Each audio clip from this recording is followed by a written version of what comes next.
চিঠিতে তোমাকে সম্বোধন করতাম ওগো মরীচিকা, তাই না?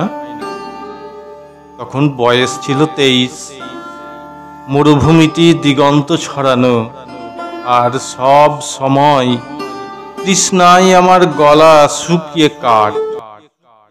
তুমি কখনো কখনো দাঁড়াতে এসে ঝুল বারান্দায়, সমুজ্জ্বল দন্তরুচির হাসিতে এক পাশে মুখ ফিরিয়ে ছড়িয়ে দিতে ছাতিম ফুলের মতন কিছু পরাগ রেণু।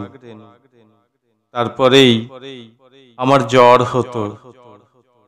দেখা, চেনা হাসি, কিন্তু কাছে ডাকতে না। জ্বর হলেই আমার চিঠি লেখার ইচ্ছে হতো খুব।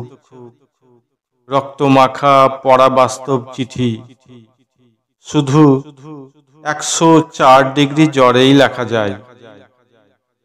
আমার সারা শরীরে মরুভূমির বাতাস অন্তঃস্থল পর্যন্ত দগ্ধ করে দিচ্ছে। চিঠির অক্ষরে পিণ্ডি চটকাতাম বাংলা ভাষার। কখনো কখনো তোমাকে মনে মনে রাক্ষসীও বলতাম। তোমার ঠোঁটে রক্ত টপ টপ করে ঝরে পড়ছে, আমারই রক্ত। সেরকমই দেখতাম। কেমন স্বাদ বলতো, জিজ্ঞেস করিনি। যেবার তুমি হঠাৎ সিঙ্গাপুর চলে গেলে কোনো ইঙ্গিত না দিয়ে, সেবারে না লেখা চিঠিতে 3 বার বলেছিলাম হারামজাদি। এতদিন পর সত্যি কথা বলছি, এখন আর লজ্জা কি বলো? ছাদে উঠে নক্ষত্রপুঞ্জের দিকে তাকিয়ে ভেবেছিলাম, এর নাম কি প্রেম, না নারী মাংস চেটেপুটে খাবার তীব্র বাসনা? কিন্তু তুমি তো নারী নও, তুমি নারী ছিলে না। নারীর আদল কুয়াশা ভেদ করা এক বিমূর্ত অভিমান। না হলে সুহৃদয়ের বোন মণিদীপা কি দোষ করল? তার স্তন দুটি ও উরুর দৌলত তোমার চেয়ে মন্দ বলা যায় না। আমি বেকার জেনেও মণিদীপা আমার দিকে তরল করেছিল চোখ। একদিন সারা দুপুর কেউ নেই, মণিদীপার নাকের পাটা ফুলে গেছে। আর একটু হলেই তুমি এসে কল্পনায় দারুণ উৎপাত শুরু করলে।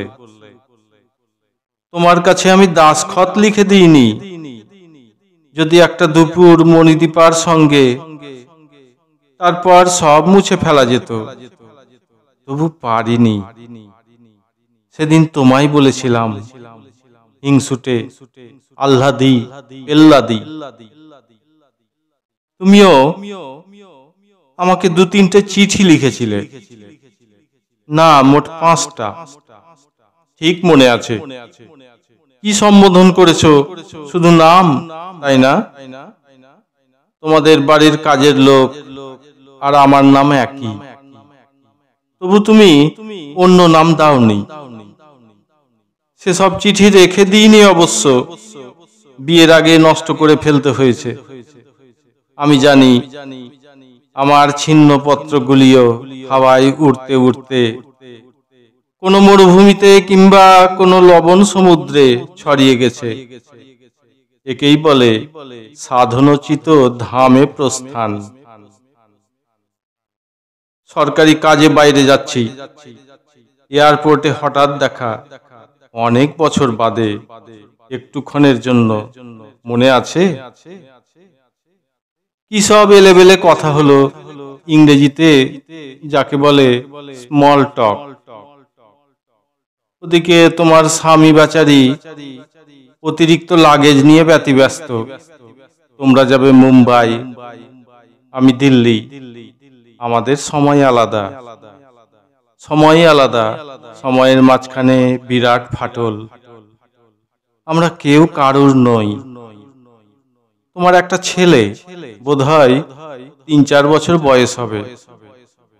তোমার উড়ুর শাড়িতে মুখ ঢেকে মিটি মিটি চোখে দেখছে আমাকে। সরল শৈশব অতি সাংঘাতিক। বয়স্করা দুর্বল হয়ে পড়ে। এক মুহূর্তের জন্য আমার মনে হলো, এ আমার সন্তান হলেও তো হতে পারত। যদি আমি পেরিয়ে আসতে পারতাম একটা মরুভূমি। আমিও অবশ্য অন্য দুটি সন্তানের পিতা, তারা আমার খুবই প্রিয়। তবুও ওই বাচ্চাটা ঝুলঝুল করে তাকাচ্ছে। কি যে মায়া হলো। ওর মাথার চুলে আদর করতে গিয়েও সরিয়ে নিলাম হাত। সিকিউরিটিতে ঢোকার আগে আমি মনে মনে কি বললাম জানো? এই নারীকে আমি মরীচিকা বলতাম এক সময়, তাই না? ও আসলে আমার মরুদ্যান। কোনোদিন পৌঁছাতে পারিনি কিংবা চাইনি, কিন্তু ওর অঞ্জলি থেকেই তো জল পান করে গেছি সেই যৌবনে। শুধু ওইটুকুই মনে রেখো, তুমি আমার বুক মুচড়ে দিতে পারোনি। তোমার মূর্তি গড়িয়ে ভালোবাসার নামে ঘোরাফেরা করেছি শিল্পের আশেপাশে। সব চিঠি, সব সম্বোধন তোমাকে নয়, সেই মূর্তিকে।